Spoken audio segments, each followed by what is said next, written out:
Hey guys, today I'm going to show you how I built and installed these belt tensioners on my homemade CNC, as well as solving a few other problems. I start off by cutting some 3/4 inch baltic birch plywood and giving it a 1/2 inch round over on the top. Then over at the vise I can start chopping up some shoulder bolts as I need the round bar stock to act as a pivot on the tensioners. I first cut off the hex head of the bolt and then mark the distance I need, coming back and cutting for a second time to get my desired length. I then center punch for 2 holes in the clamp and then mark the tensioner below with its matching pair, drilling through holes at the drill press to make sure these stay perfectly aligned as a set.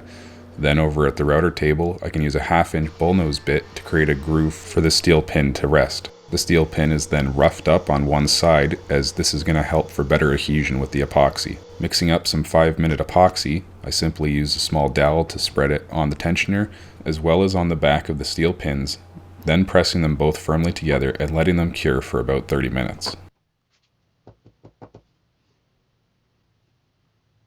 I then remove the old clamp and belt and then mark for where the pin needs to pivot, as there's going to be a groove cut into the CNC table itself to make sure it doesn't slip up and down. I then screw on a scrap piece of wood that acts as a guide at the correct offset for my trim router, so I can now cut a V groove into the table itself. I use a scrap piece of wood as a shim behind to make sure everything stays in place as I clamp it, and then through drill both pieces into the CNC table, coming back to widen the hole in the tensioner and then tapping the hole behind for a 3/8 bolt. This tapped hole is plenty strong and there's no need for a T-nut or anything like that. I can now slide the bolt with a washer on it through the tensioner and screw it into the CNC table, making sure to keep my metal pin aligned. I then grab the belt and bring it over the top. I then clamp it down with the 2 screws through the clamp piece.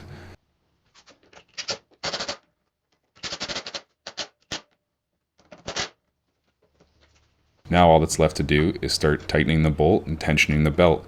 Now this system actually worked fantastically and I was able to get great tension on the belt.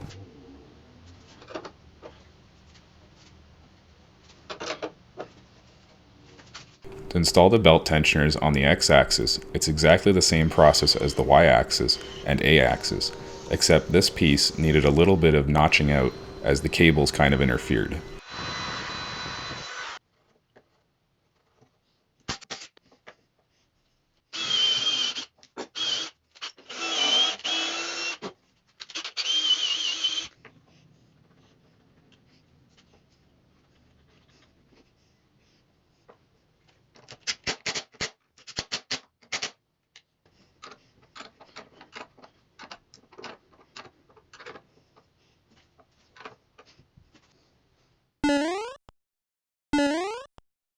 With the belt tensioning complete, I can now test everything out by cutting an inlay piece.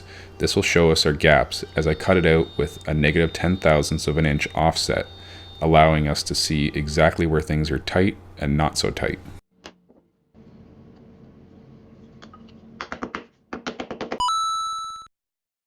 So here we have the before and the after. The before was done before any of the Z-axis rail upgrades or any of the belt tensioner upgrades.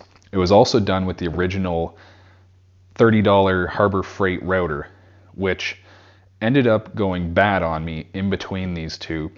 It started cutting instead of on its axis, it started kind of wobbling around, and the inlay test I was doing were just way off. It was even cutting kind of a trapezoid shape into the piece, and you could actually see it, so it was that bad.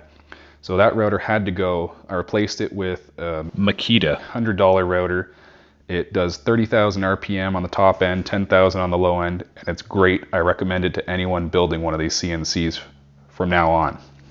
The next problem I had was this 1/4 inch spiral downcut bit that I'm using for all my test, I thought was actually 0.25 of an inch, a 1/4 inch. Now, when you measure the shank, it's 0.248. Now, you would think that would only make my Fusion 360 calculations off by 4,000th, 20,000 or 2 thou here, 2 thou here. However, when you measure the actual cutting bit, and when I plunge it down into a piece and measure the hole, it's about 0.243. So that's 14 thou difference when all said and done. The next issue came when I was no longer cutting inlays. I'd gotten sick of wasting all this material.